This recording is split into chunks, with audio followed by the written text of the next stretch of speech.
Right. Nobody there. Hello. Hi, Queen Bee. Hi, Beth. How are you? Which Beth is this? I'm not Beth. I'm not sure which Beth this is. Can you identify yourself? Hi, Queen B. Oh, hello. Right. Hello. There forever home. Hello. Okay. Hi, Hi. dear Forever Home. Hi. Hello. Hi there on YouTube as well. Blessing. Oh, hi, Blessing. Okay. Hi, Erica. Hello on YouTube. Yeah, on YouTube, you're welcome. Hey, Yummy. How are you and the family doing? Yeah. How's everyone doing? Okay, so we're gonna just welcome people. Welcome. Yeah, welcome. No music today. No. You know, was it 2 weeks ago? There was some issues with playing music on Instagram, and I think it was blocked in some regions or something like that. So we're not no dancing. Yeah, I know, right? Yeah. So so we kind of took a pause. Yeah, I think because of the copyright to the songs, because we play them off YouTube mostly, and if there's no license on the, I don't know how it works anyway, but Instagram warned us more or less, to say that if we, we need to have a license to play the songs. So yeah, I know the playlist, right? Well, I'm thinking, to be honest, I'm not sure. I just don't. We didn't want to just try it again and then lose the entire recording. Hence why we thought it was safer not to. So we'll look for an alternative. Yeah. So I can keep on dancing. Yeah. I wonder if we played off Spotify, whether it would be the same thing. I think so. I think it's something to do with, I don't know, the license of music and so on. Yeah. So if anyone is an expert on all of this stuff, then let us know. Faith, you're all welcome. Good evening to you all. Hello. Hello. I hope you've had a great week and a great day. Good evening. Hello, everyone. Hi on YouTube. Yeah. Right. So any surprises for anyone this week? Any exciting surprises actually? Any? I think I had a surprise this morning myself. What was the surprise? What was the surprise? I stepped on the scale, innit? Yeah, but I've been telling you this. Can anybody believe that I'm actually overweight? Oh, I don't even look overweight, do I? You know? And I stepped on the scale and I realized that I'm overweight. But I told him like a few weeks ago, but he didn't believe me. Yeah, but how can I look this slim and be overweight?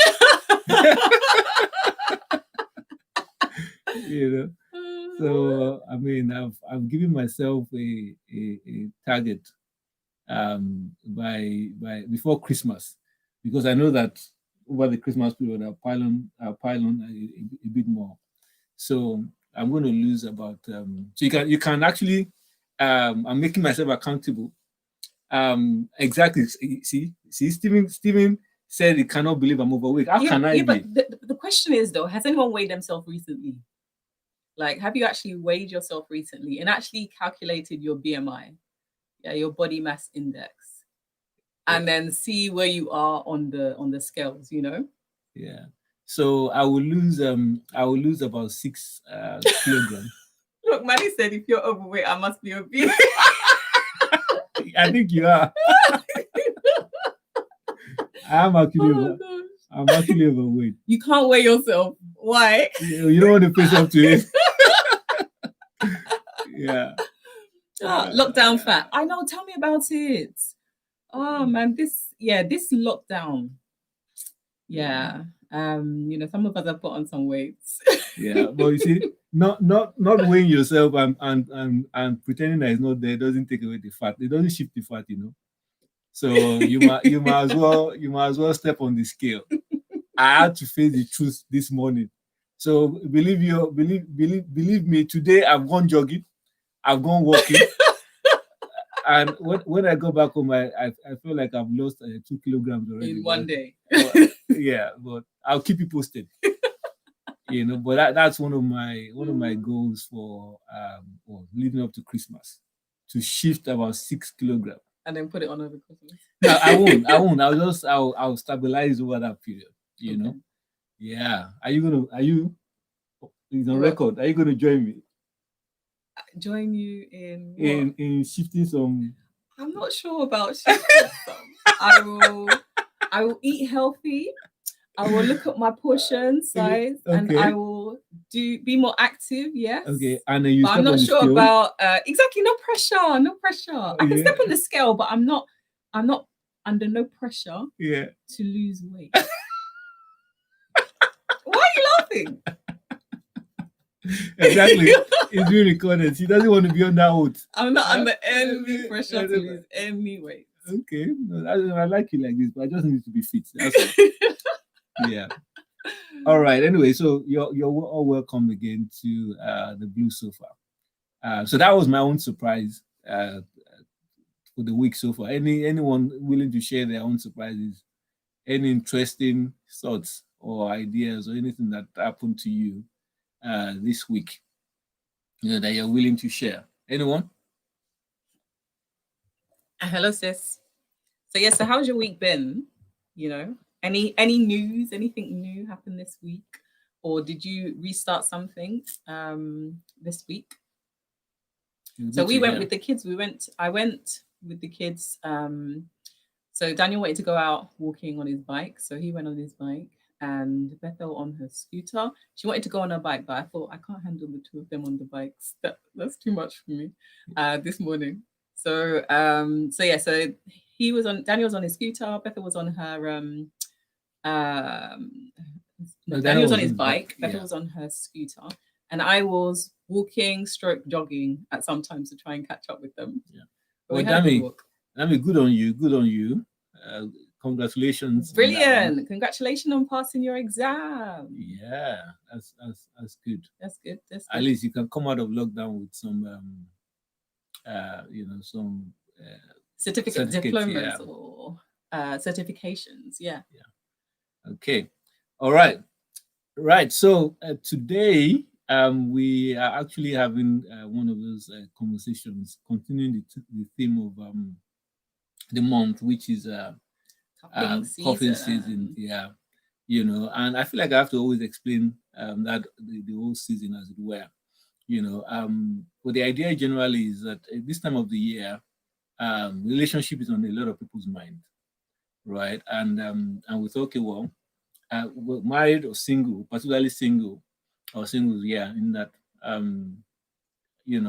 it's cold, it's dark, it's lonely, could be very lonely. So people just make decisions. Oftentimes, not all the time, many a times they end up regretting those decisions. So we thought, okay, well, let's just have this whole month themed cuffing season, and the idea is to bring on couples that have been married for some time and just sharing their stories. So week one it was Fumi and I, and we had a revelation on that week too. We asked to rate ourselves. It was commitment, intimacy, and passion. And my wife more or less said that there wasn't passion in the marriage, and that hit me. So I've been working out on ensuring that passion is not that passion, right? Is passion and not passion. That passion is restored in the marriage. So we're working on that. What's the difference between passion and passion? Passion is, when you see it, it's like gospel, like serious. Okay. Yeah. So that was week one. Week two was Shadi and Femi. That was awesome. Truly, truly awesome. Hey, Mr. Snatcher, good to see you. Yeah, so that was week two. And that was really, really powerful.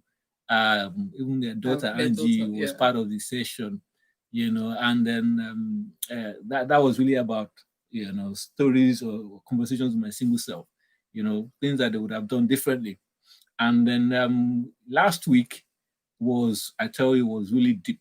We had a couple pastor friend who went through some serious challenges early years of their marriage, and I think so. The thing was stronger together, and the challenge actually made them stronger together. I mean, following that session, I got people messaging and texting me saying, "Wow, that was really really powerful." Because at times people are going through stuff in their relationships, and the kind of stuff they went through is the kind of stuff that breaks marriages, but then they came out stronger, and that for us was quite interesting to hear. In fact, some of the conversations were more almost X-rated, in that I won't go there today, but it was just quite it was a session to be part of. You want to check it if you missed that last week. So this week, still on the same theme of the coffin season, we're actually exploring a question which is called, we call it culture clash. And by that, what we're saying is the fact that, I mean, in the 21st century now, you have people of diverse backgrounds, getting married, and the context or the background of each person. Obviously, people we come into a marriage not just as ourselves, with our family and all the mix, everything thrown into the mix. So we wanted to find out from a couple, again, a friend of ours, whose marriage has been, for them, it's been fantastic, not without its own challenges, but they're excited to share with us their own journey since they've been married for quite some time now. So I'm going to invite Pastor Errol and Kane Lawson to join us. I understand that they might have their kids running around in the background, but hey, we understand that, So, hey. Hello. Hello. Good evening. Good evening. How you guys?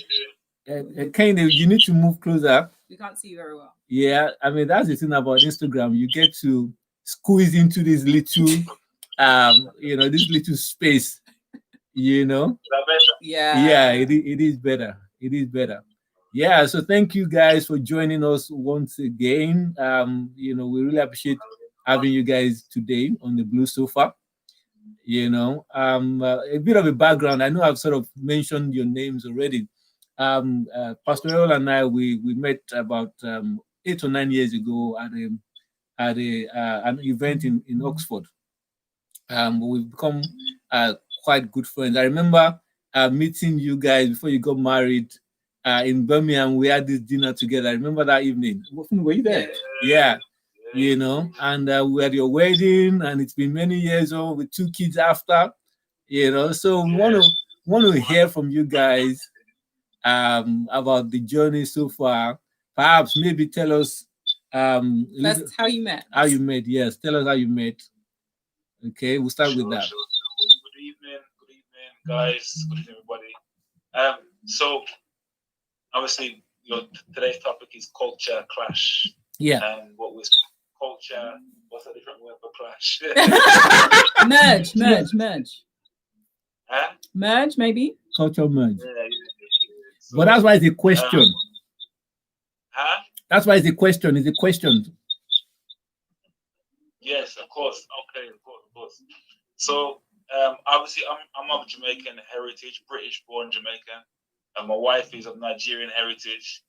And we actually met at the same church.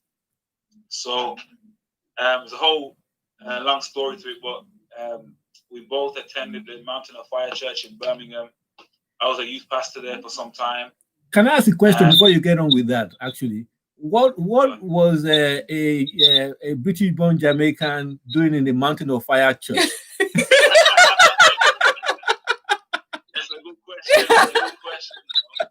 So I was over the years I've been to Africa several times, and I just been released from my former church, the church plant a church. Yeah. And in between that, in that season of waiting and preparing, a friend of mine who was very much a spiritual mentor to me, who I'd met years prior, was the pastor at the Mountain of Fire branch. So I said, can I come and just visit you guys? And in between this season where I'm church planting. Anyway, I went there, ended up becoming their youth pastor.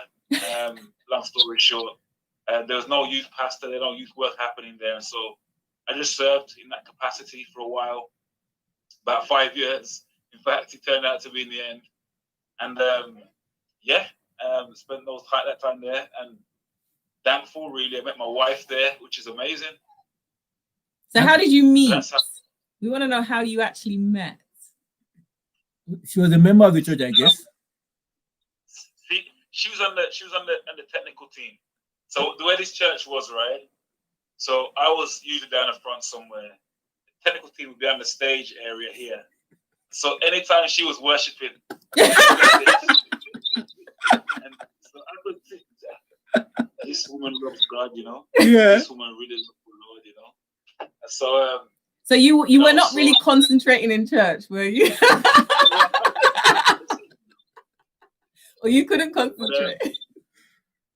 Very traditional church, though, you know. The approach, if you know about Mountain of Fire, well, certainly in that branch, it wasn't okay for me to just go and speak to her and say, can I have your number? Can I take you out? You know? So you go through the pastor, you talk to the pastor first and speak to different people maybe, you know, and get his go-ahead. Yeah. So we went the traditional route, the traditional way. And I'm glad we did, you know. I'm glad we did. Yeah. So when you met, then your 5-year tenure, your job there was done, you know? It was... So you came as a single man and you left as a married man. So can we get Kenny's version of the story? Wow. My version is so long. Okay, the abbreviated version. Okay, abbreviated version. Actually, I know that it's divine. I know it was divine because it was definitely good. Because my plan at the time was I'd come to the country for my master's degree, and I was planning to go back to Nigeria. Yeah. Which is where I'm from, anyways. And my visa, I'd done the master's, stayed on for study work. My visa was, you know, expiring, and I was ready to pack my baggages and, you know, go. And the truth is, I had actually booked a ticket, all of that. Wow. My trip. Yes, I bought the ticket, planned my trip. I was going to fly maybe 2-3 weeks time. But long story short, divinely ordained. Somehow, like, I started to understand that God was asking me to stay. Mm-hmm. You know, I started to understand that, you know, I was meant to stay. And I was like, this is so last minute. Lord, what are you doing? So last minute, like, you know, applied for another visa, which is miraculously I got, because it's a long story. I don't know if you've heard of the entrepreneur visa. I applied for that, and the requirements for that is like a lot. People plan for that for like a year, and I had just 2-3 weeks to put it together. Yeah. And somehow details, I'm going to leave out the details because it was just, it's a lot. Yeah. You know? So it came together, got the visa. After that, I was still questioning myself and saying, God, why am I still here? This visa is so tough. What am I doing here? You know, I have to maintain a business to be on this visa, and I have to get contracts. I have to, you know, I have to do all of these things that I don't understand. Why am I still here? Long story short, lo and behold, not long after that, Pastor Errol comes in the limelight. Yeah. An angel. Yeah. So yeah, he pops up, and then I started to understand why, you know, God had, you know, put me and made me stay back. And yeah, there's another story that I'll just leave out. I'll leave it there. Okay. Leave it there. You know, one of the things that you said there, and I can totally relate, is the fact that at times when you're working with God, in the moment it doesn't make sense. You know, you're figuring it out, and you just flowing. It's only in reverse when you look back and you now say, okay, now God, this is what you were doing all this while. I didn't know it. You know, I mean, like yourself, Pastor Errol, as well. You went there to serve, just to shadow, you know. But like Joseph, no, like Jacob, paying for Leah, and then now doing another 5 years, you know. So you served enough time, you know, and yeah. So I can see. I asked somebody at the church about her at one point, and they told me that she's leaving. Don't worry about her. She's going back to Nigeria. Don't look at her. She's going back home. Wow. You know, and God had another plan, man. Yeah. God had another plan. By fire, by force.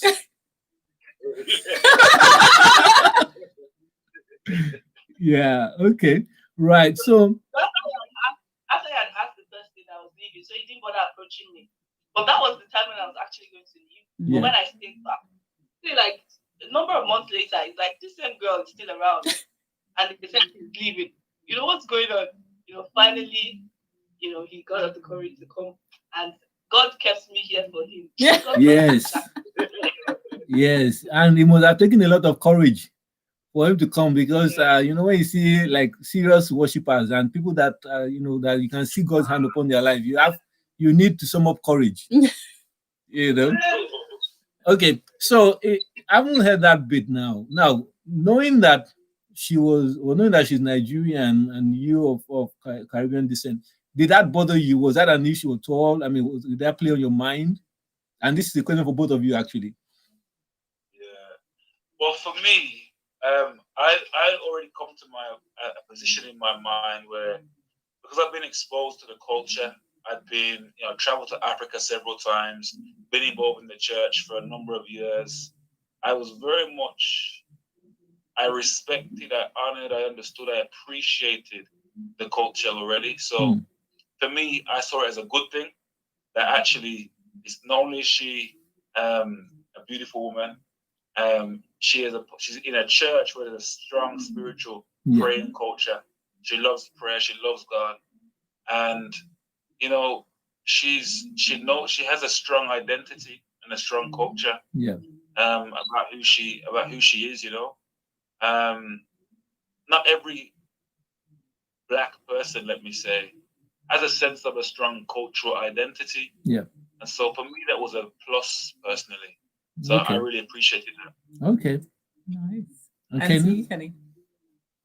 For me, I think, personally speaking, I'd always been the kind of person that I was open, which is part of why in my family I was willing to, you know, go abroad and do masters. I was open.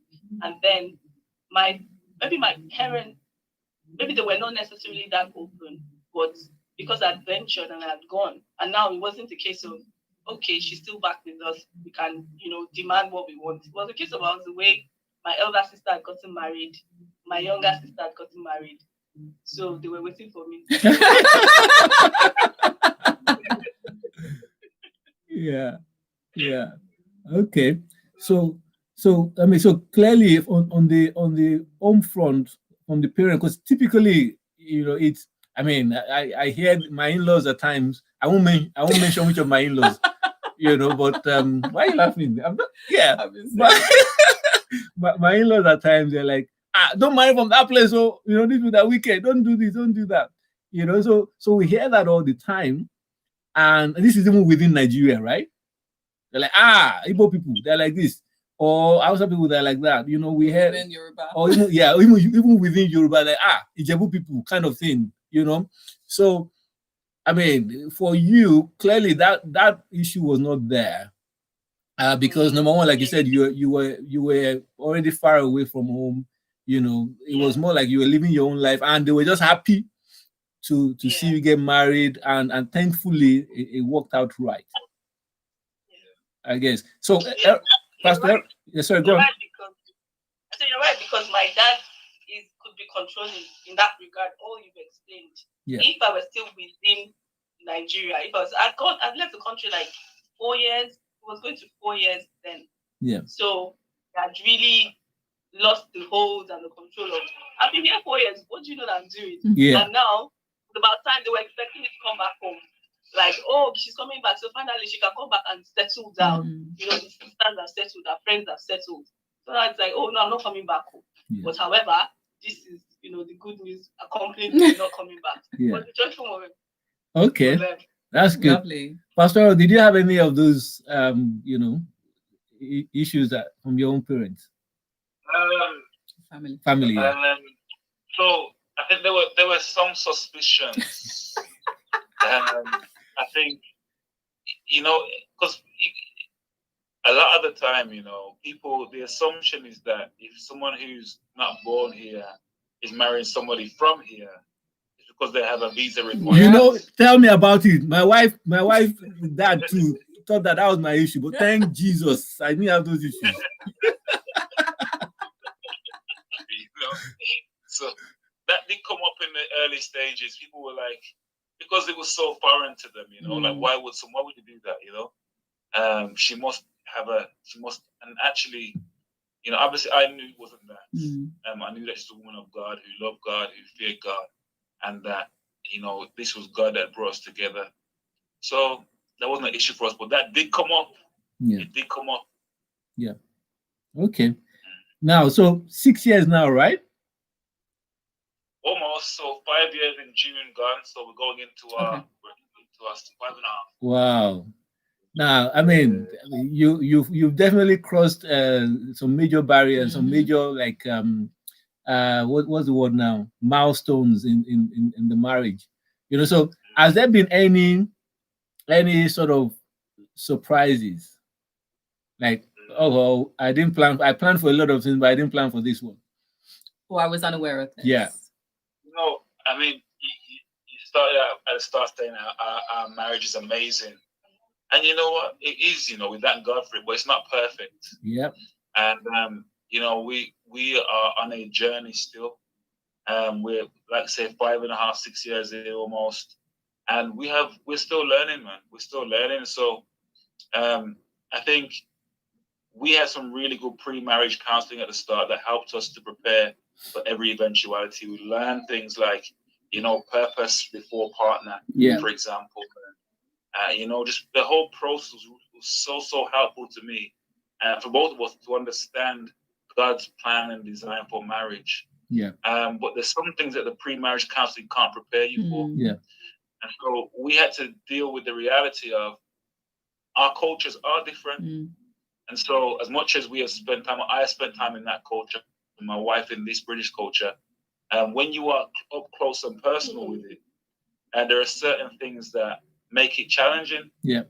So, for example, we communicate differently. We like different food. There are different, affectionate terms and greetings and things that you're used to using. And so the cross communication, sometimes, you might say one thing and mean one thing, but it can be received as something completely different. Yeah. So what you might say to someone, what my wife might say to someone very naturally, who's from a tribe, to me it's like over my head. It's like, huh? And so, and there's times when, I've said, "Why are you shouting at me?" But she's not shouting at me, Yeah. She's not shouting at me.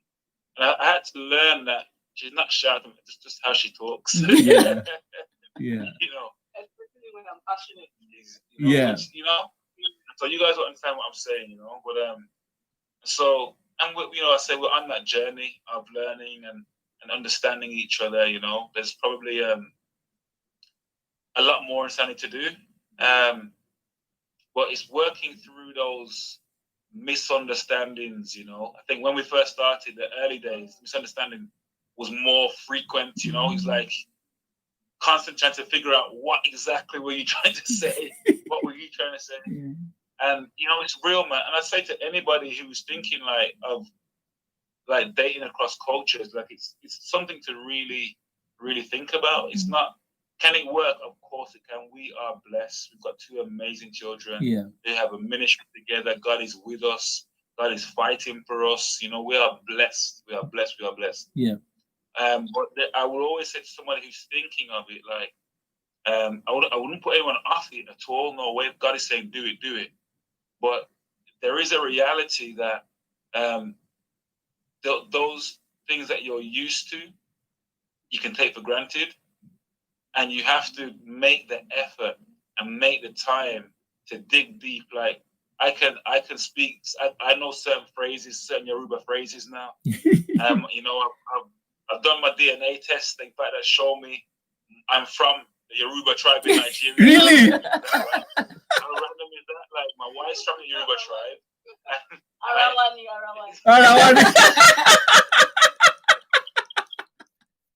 You know, so I love my egusi. Ooh. I love my poundo. I love my semo. I love, you know. And so it's really, it's an extra piece of work to do Yeah. that you wouldn't necessarily have to do Yeah. if you were in a relationship where you're the same culture. Yeah. You know, and so it's a reality. Bear in mind. Yeah. You know what? I'm reminded of, you know, in the book of Ruth. Ruth said to Naomi, she said, "Your people shall be my people, and your God shall be my God." Now, and this is a question for Kenny now. I mean, what is the reality for you? How have you been able to embrace, you know, the entire, the whole, you know, the cultural difference and all that, wherein your parents-in-law, your in-laws have become family to you? How have you navigated that? That's an interesting question. So, still on the journey. Yeah. But I'll mention something. I'll just quickly reflect on something Errol said. He said something about, you know, learning new things. You know, he's learning new things. Sometimes I'm like, Errol, I'm trying to tell him something so the kids don't, you know, maybe something like they want ice cream or they want whatever. And we don't want them to hear that, so that they don't show a tantrum about the ice cream. I'm like, this is like one of the times I wish you understood Yoruba. I could just tell you that. I could just tell you. Instead of me trying to figure out how to say, you know, I could just communicate that. You know, those are one of the few moments you think, okay, I wish that, you know, but that's still minor compared to, you know, the whole marriage and the journey. Yeah. So in terms of my in-laws, I think because of the kind of in-laws that I have, they've been here for quite a bit. And his mom's mom, his grandmother, has been here as well. Okay. So there's not such Jamaican culture that I've had to adapt to per se. I can't think of nothing pops to mind at the moment. I've had to adapt to the, oh no, for the part two, I still don't understand it. When I'm in the midst of them, I'm lost. I still don't get it. I'm always like, Errol, what did they just say? Errol, what did she say? So I still don't understand it. You know, that's one thing for sure. The patois. The other bit is maybe the context of, I think for me, the cultural would be also adjusting to the way they do things here as well.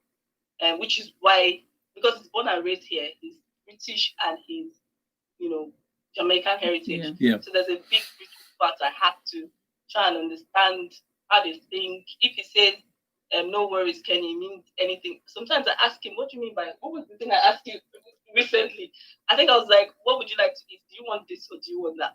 You know, I gave him two options and he said, I'm fine. Oh, I'm fine. I can't remember what he said. But I was like, please, help me to understand this. I'm fine means you are happy with anyone. I'm fine means you don't want to eat anything. I'm fine means, you know, my interpretation and his interpretation sometimes they get lost in the midst of all that. Yeah. You know, and also my in-laws are good though. They're good, they're quite open and welcoming, apart from in the beginning that there was a bit of, okay, we're not sure if she's suspicion. So that, you know, suspicion. But after that, they've been quite welcoming. It's been good. It's been good. I think the important thing as well is that we cover each other, you know. Yeah. So our determination is to not let anything or anyone come between us, you know. So there's nothing that anyone can say to me about my wife, and nothing that anyone can say to my wife about me. Yeah. You know, we cover each other. So if ever we're in the presence of my family, for example, then I've got her back, you know, and vice versa. Yeah. And we have that strength between us to know that. And this was before we started, you know, from the pre-marriage counseling days, we really got an understanding of what it meant to to stand together, to grow together, to defend each other, to not even speak bad words to each other, you know. Yeah. So we laid a good foundation, I believe. Like I said, we're not perfect. No, We're no, not I perfect. understand that. Still Yeah. learning, you know. And you guys could probably testify. You guys have been married longer than us. Yeah. Yeah. So you can testify of the journey as well, more than we can probably, you know. Yeah. But I agree. In fact, thank God you brought it up. I think that part of him saying we cover each other is very true, because now I can think of times when maybe my mom has come, we've had a baby and she stayed there for a long time with us. That's new to him. These are some of the blessings, you know. Yeah. Like, the baby, you know, 2 babies. Mom came for 3 months. 3 months each. 3 months and 3 months to stay with us. Hallelujah. In our culture, I don't know that happens, you know what I'm saying? So those little blessings and little things that I appreciate about Nigerian culture. Like, for example, no one confesses to being sick in Nigeria. How you doing? I'm strong. Yeah. Everything gets turned around, you know, positively. I like that, you know, little things that and some of the traditional values and the cultural values of respect and honor for adults and for others, generally speaking. Those things are really, really good values to imbibe and to pass on to our children. Yeah.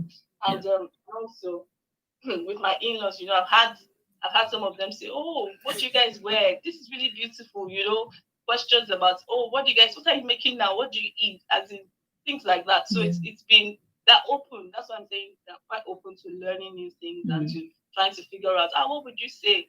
What do you do? The traditional wedding, they were so wild. They loved it. Yeah. When we had that traditional wedding, they were so like, "Oh, I wish we had this in Jamaica." Blah, blah, blah. They were so like, they loved it. You know, my nan even said at the wedding, at the traditional one, she said, "You know what? I recognize that we've lost our culture as Jamaicans." She actually said we've lost our culture because the whole process from, you know, we're coming in, the 2 families either side, the prostrated, you know, the dowry, Yeah. the whole thing, you know. So my family were like, "What is this?" You know. And so they really appreciated it, man. Really appreciated it. Yeah.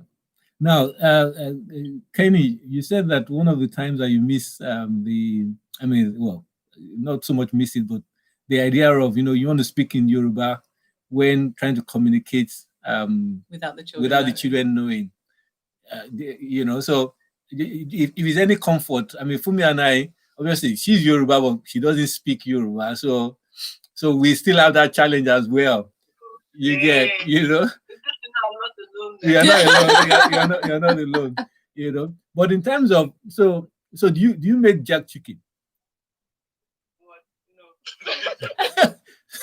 But then does Errol like jerk chicken? Jamaican food? Oh, it does. Yeah, I do. We either, if I don't cook it, then we buy it, you know, something like that, you know. But it's not, those things are not the crucial things, you get me? Like food, like I love the food that Kenny makes. I love Nigerian food. That's lovely. Yeah. When you kind of have a prioritization of what really matters, you know. That's right, yeah. And, you know, and those things become really small things, you know. The type of food, you know. What matters most of all is our friendship, really. That's right. And our connection and our understanding. Yeah. And cherishing that and learning how to develop that. The other things, food, dress, I don't think anything else that's, you know, culturally sensitive. And you know, I know everybody's different, but I think anyone who's thinking of going into a culture, you know, marrying someone of a different culture, you have to be prepared to let go of what you really hold dear in regards to your own culture. Yeah. If it's ever going to work, because ultimately that's where the clash will happen. I want jollof. I want rice and peas. Yeah. I want jollof. I want rice and peas. Yeah. Go and learn rice and peas. Yeah. Go on YouTube, find out how to do it. Yeah. Now we don't bother with that. We don't bother with that, you know. Preach. We appreciate each other's cultures, you know what I mean? Yeah. Well, that's powerful. Just to add to that, just after that, I was going to say that yes, we've had to make it work in the sense that we've had to understand. He said the differentiate between what's important and what's crucial and what is not crucial. Yeah. You know, I cook typically all Nigerian food. I've not learned any Jamaican food till now. So sometimes everyone makes like stew chicken. Not the best stew chicken. But you eat it with love. Not the best stew chicken, but you try it exactly. I will eat it, and a few times, and a number of times when it feels like you know, Jamaican, we go Jamaican together. I don't say, oh, I want to eat Nigerian. We go Jamaican together. We buy it and we eat Jamaican for the evening. Yeah. You know, so it's just learning how to navigate those things and staying true to what's important, I think. So Yeah. I think in the beginning we said that it's a God culture now. It's not about your culture, my culture. Just like some people could get married and someone is from a rich home, someone is from a poor home, even though they're both Yorubas, experiences are different. They come with different mindsets. So it's definitely an extra with culture, but doesn't mean that people with that culture wouldn't still have a different way of, you know, thinking about marriage and working together to make it what it should be or what they want it to be. Yeah. No, that's in fact you already answered my next question, which is along the lines of the God culture, because I find that I mean this is very helpful, very extremely helpful, because when you understand that the kingdom culture, the God culture trumps any other you know, culture or ideas or concepts that you have, you know, because that's the foundation upon which you now build the relationship, right?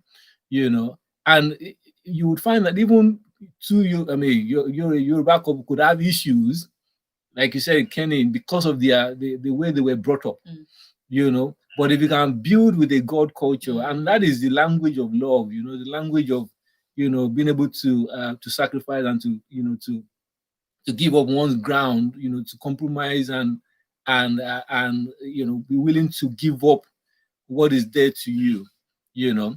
So in light of, I mean, obviously you're raising two lovely daughters now, and I mean, what sort of, I mean, are you particular about them embracing any particular culture, or you're just going to, again, I mean, what are your thoughts on that? Well, you know, on the God culture thing, it's a great question as well, right?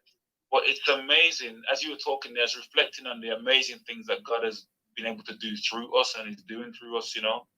And it really is about that. It really is about what is God saying to us? What is God seeking to do to us? What's our purpose in life? Yeah. And I think from the very outset, we were very, like, ministries on our hearts, serving God in some way, in whatever capacity. We wanted to both serve God. God had brought us both through amazing journeys, our personal testimonies, and we knew we wanted to serve God, whatever, regardless. And so that's always been our number one focus. Yeah. And with our children now, they're having Yoruba classes with mommy. Whoa. Three students. Oh, he's learning as well. Nice. Well, that's good. So, yeah. They're learning. I mean, they say that children generally usually take on the culture of the mother anyway, and you know, the fathers are the kind of disciplinarian. So the expectation will be that our children will hopefully have a good dose of their mommy's culture. Yeah. I think it will be good for them, especially in the environment that we're in, and that they would have a really strong sense of their identity and their heritage and their culture. Yeah. That they can carry with them, you know. Yeah.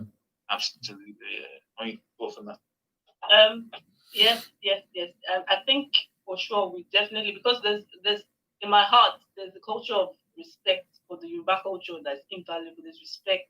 There is honoring your parents and elderly ones, which is so lacking in today's world. There is a sense of knowing who you are in the Yoruba culture. More money to share, more money to share kind of thing. Know the person whose child you are. Whose child you are, regardless of what's happening out there or what you see. You know where you come from. You know, there are all these things that I definitely want to impact to the girls. You know, there's a culture of it doesn't dressing to show who you are, in the sense that you're not just dressing like everybody else. This is how you dress. You are proud of how you look. Yeah. You know, just the Black culture as well, knowing that you're beautiful. There's a lot of things I feel that this is encompassed in Yoruba. There's a lot of proverbs that we have. You know, I might not literally get them to know it, but I'm trying to look for ways to teach it. Yeah. You The know, principles. so that Yeah. you know, And the values. principles. You know, so you were talking about the God culture and kind of appreciating each other's culture and not forcing the other one to kind of embrace everything, every aspect of your culture. What do you think kind of gave you that insight to actually do that? Because I know, like, you know, like sometimes when someone marries a Nigerian, they have to become Nigerian, you know. So what is it that has given you that ability to kind of, you know, decide how you're going to live your life and build your family? Okay. So I think for me, it started with, even before marriage, I think it started with an understanding before marriage that, Father Lord, I'm praying for someone. I don't want to, I think I had this mindset. I don't want to dilly-dally. I don't want to be confused. I remember that prayer. I said, God, I don't want to be confused. I don't want to feel like a fine girl. I don't want 2 or 3 guys coming to me. I don't want to be confused. Just bring the one right person. Yeah. Bring the one right person. That's what I said. So, and it was so key for me because before marriage, I had like bullet points of just a number of bullet points of who I You had your wanted. list. And I had a list. I had a bullet point. And the first thing on the list was God fearing. You know, someone who loves God, who really was after God. So that was so key to me that I knew that after marriage, it was the normal thing. I don't even think we thought about it to say God culture. I think it was both of us having that understanding. Because even before, you're saying I have bullet points, he had an essay of who he wanted to like a descriptive novel. I know. I'm not surprised. Yeah. Okay, Pastor, do you want to answer that as well? Let's hear from you on that point. So how do we get to that understanding of being willing to compromise and appreciate others' cultures? I think so. Typically, so a bit of backstory. So growing up in this country as a Jamaican heritage, British-born Black person, many of us have gone through this journey of saying, or wanting to go to Africa, wanting to experience the motherland. You've heard that kind of thing said before. And maybe about 5 years, about 2010, maybe for the first time, I went on a mission trip to Ghana. My first trip there, and went about 5 times since then, just going out on missions, doing work out there, and just found a real affection and affinity for African culture and for just West Africa in particular. And I just developed a real appreciation, understanding of the heritage and culture. So by the time I'd come to be at MFM for 5 whole years, fully immersed in the culture, and all its nuances and foibles and everything else. I had already kind of accepted it. That makes sense. So there was nothing to lose or to gain. I didn't see anything that I could lose by adopting my wife's culture. Now, had this been the other way around, where it was a Jamaican woman and a Nigerian man, it may have been a whole different ballgame. It may more than likely would be the Nigerian man saying, "This is how we do things in my culture, my tribe, etc. Do it like this." But there wasn't much.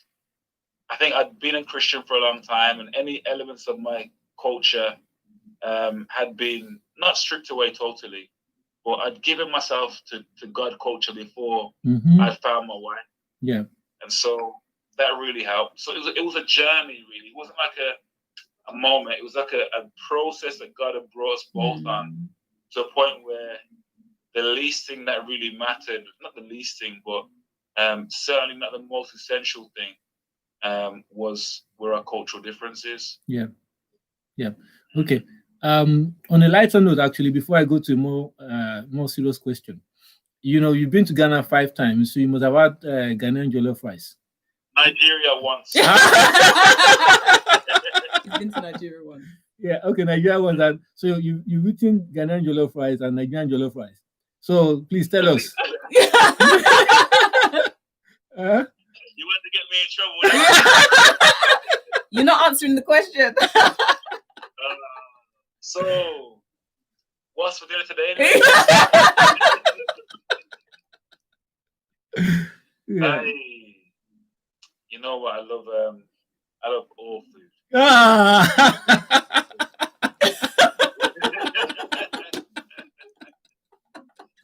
Yeah, no. Someone said think carefully before you answer. Oh, man. Yeah, but yeah. So I mean, I think one of the key point for me, the key takeaway here is the fact that, and this has, to be honest, I don't even think it has anything to do with whether you're Nigerian or you're Jamaican. It's everyone should approach marriage with a God culture, and I think if one has fully embraced the God culture, the marriage should be a whole lot easier, because it's almost like it lubricates the entire the whole process. It makes it easier to sort of make decisions. Your values are now the same. Your values are not tied to your culture of heritage or background. It's you're now sharing a kingdom value. You're sharing kingdom. So I think that's a key point here. So if a lady is considering, okay, can I marry this guy or not? What you're only checking for is not so much where is he from, but yes, where is he from? Not in terms of natural lineage or country, but where is he from in terms of, is this person truly linked up to the Heavenly Father? Does this person hear from God? And when I say hear from God, does this person fully yield to the leading of the Spirit of God? So in terms of, I think I would add to that as well. That I'd say to the person, because someone could be anointed and confused, right? It's important to make an assessment of whether somebody has the strength of character, the versatility in their personality to be able to adapt, to be able to adjust. Is there a willingness for them to be accommodating of other people, of other cultures, other values? When they speak about other cultures, do they speak in a derogatory way? Do they look down on other people? Yeah. Do they have a proud attitude or a superior mindset towards other people because of cultural differences? Yeah. It's important to determine that, because even though somebody may be anointed and have a real heart for God, if they're not broken in those areas of their personality, then what will eventually come to the surface eventually is going to be those issues that maybe seem insignificant in the courting process, but really do emerge as time goes on. So it's important to think through those things as well. Yeah, no, you're definitely right. And I guess what would happen if, like you said, if someone is not broken in that area, but they love God, they would survive it, but it will be with a whole lot of struggle. And like the scripture that talks about when building the temple, you don't want chiseling or etching and chiseling within the temple. All of that should have been done before coming into that marriage. So the brokenness, the yieldedness, and all of that should have been done before coming into the marriage. Of course, we're still not perfect, but at least the life of God is able to flow through. You're yielded and submitted to God. So when you come in, it's a lot easier to sort of mold you in that relationship. That's right. It's so important. Yeah. That's powerful. I think that's why lots of times, right, when we're not married yet and we're thinking, oh, I'm in a hurry, I wish I were married, it's best to do it right, because in the process of waiting, and this is to anybody out there, in the process of waiting, there's a lot of work that God can do in you, not to rush into it. I married typically 30, over 30, I was past 30, but a lot of people would have seen that as whoa. But in my own mind, I saw it as, you know what, it's best now that I know what the criteria are, because I had to go through a renewing of mind, understanding that what the world has come to teach me, or what I thought was the right way, and the things I should know before marriage, the criteria I should have for who the person should be, and what I should be looking for. I had to strip that. I had to understand what God was teaching me, in the sense of, okay, this is how it should really be. This is God's subscription. This is God's, requirement. Right. I started to understand that, and that happened before we got married, and that on his end as well, that was happening. So that culture was the least on our, on our issues. Based on that. Okay. Right. Thank you so much, Kenny and Pastor Errol, for that. There's a question that has come through. I mean, and we'll take a few questions. So the question here says, how do we change that trajectory with our parents in accepting? Click on that. In accepting other cultures.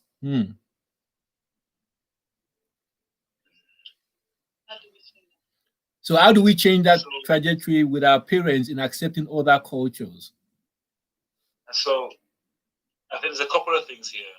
So the first thing is about the relationship between you and your parents. Yeah. In some relationships, dynamics, whatever the parents say goes. If my parents say that's not my wife, it's not my wife. Parents say that is my wife, that is my wife. And it really depends on the nature of the relationship between you and your parents in the first instance. And so if you're raised in that environment, in that structure where your wife is pretty much chosen for you, then you have to decide whether you're going to honor that or not. Yeah. And then there's also going back to the God culture. Now there comes a point for all of us where we become a man or become a woman at some point, and we decide to follow God's will for our lives. Yep. And if God at any time has spoken to us or speak to us, we're serious about God, then we have to understand it in our seriousness of our relationship with God, that in that relationship with God, that covenant with God, it's very possible that he can point out to me a partner, a spouse who I hadn't otherwise considered. You may have a different background, origin, culture, skin color, but because of my covenant with him and me understanding his voice, I wanted to be obedient to that. I'm going to follow that. And so the issue then becomes not so much about what my parents think or feel or say, but what is God saying to me? Yeah. And am I following his voice? Yeah. And so the two factors then, it only really matters if you're not a child of God, and that is therefore not in the equation, and you're concerned with what your parents might say or think or feel. The second thing is, if you are a child of God, then what matters first and foremost is not what anyone else says or thinks, but what God is saying to you, without dishonoring your parents, holding true to the word of God. Powerful. Kenny, we're going to say something about that. I'll also add that you have to be strong. If you've heard from God, and you've heard from God, it's not like you said, your parents are already in opposition, your parents are already having reservation, but you have to be strong in the sense that you've heard from God and you're sure that this is what the person God is saying. Remember, it's not the parents that will live in the marriage for you one. Yeah. You're going to be in the marriage, and it's the second most important decision after giving your life to Christ. Yeah. It determines your destiny, lots of things, and they will not be in there to do it for you. So you have to be strong to understand that this is what God is saying to me. And God, pray. You have to pray to say, God, show me how I can, convey to my parents. Just lead me. So that conviction, that strength, you need to go with that if that's what God is saying to you. And he will find a way. He will help you through it. But it's important to have that strength, because sometimes we sit back and we say, oh, this is my culture, this is what my parents are saying, this is what I've had those times in my life, and it's been like, I'm not going to go into the details of the experience, but it was a case of, my parents, I've always been my parents, they've always told me, I had to stand up and say, you know what, if anything happens to you, Kenny, they are not going to live this life for you. Time to carry your own, what does the Bible say? Carry your own yoke. Get up and carry it. It's not them that will live this life for you. You've gotten to that. He talked about you are now your own person. Your identity in Christ. Stand up. The Holy Spirit will help you, but just go a step at a time in the strength of God. And, make it. Be strong. I do agree. Yeah. I mean, Pastor, can you see the other question that just came in? How do you then balance things? As you mentioned, there are people that are anointed but confused. Yeah. I'm not sure the question, I'm not sure what Same here. I'm trying to clarify that. I think it's in relation to knowing that this person is the one that God has chosen for you, or that God is directing you to. But if your parents or family are not in agreement, how do you balance that? So if you believe this is God's will for your life. Yeah, I mean, I'm just interpreting that maybe they're not sure. So Fums FJ, do you want to clarify your question? Or how can you be sure that it's God that is directing you, maybe? Yeah, so we have to test the spirit. We test the spirit to know what God is saying to us. Yeah.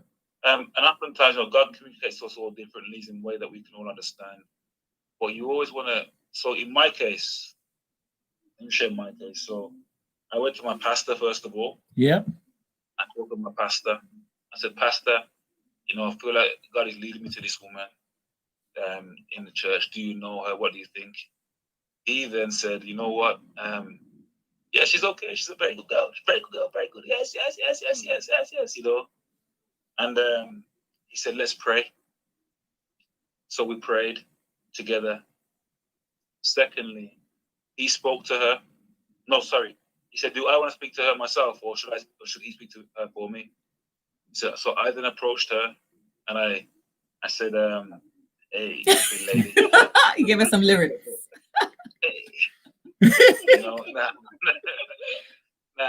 I approached her and I said, kind of, this is what I believe God is saying, this and that, and in a nutshell, and she then met with the pastor, and for a period of time, the pastor prayed.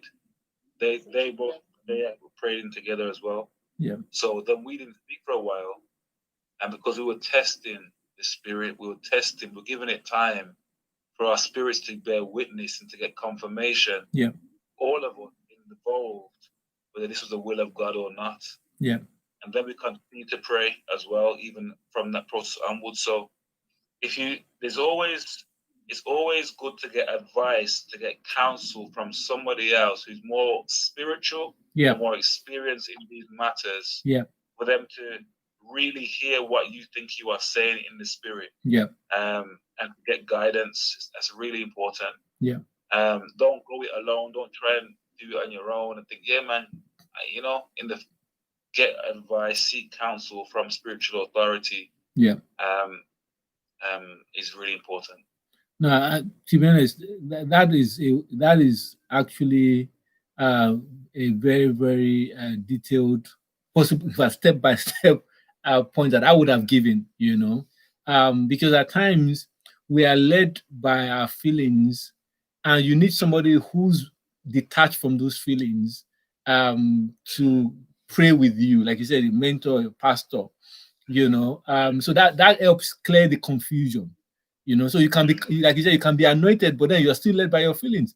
But then when you surrender that, and you allow the pastor or a mentor to pray with you on it, you're less likely to get it wrong. Well, we've gone past our usual time now, but it's been time well spent. Yeah, thank you so much. And honestly, I mean, for any of the viewers, I think if you don't mind, just share this, because it's not only about, I know we've themed it, culture clash question, whatever it is. This has to do with any relationship. Anybody serious about getting, into a serious relationship, this will be very helpful. Thank you, Kenny and Pastor Errol. Thank you so much. Yeah. We appreciate you joining us today. Good to see you. Yeah. Good to see you both. Yeah. Keep Thank up the you. good work. Yeah. Thank you. Thank you so much. God bless. Thank you everyone for joining us this evening, afternoon. So we hope to see you again next week. God bless you. Take care. Thank you. Bye-bye. God bless. Take care. Bye. Bye. Bye. Yeah, that was good. Thank you, Jesus.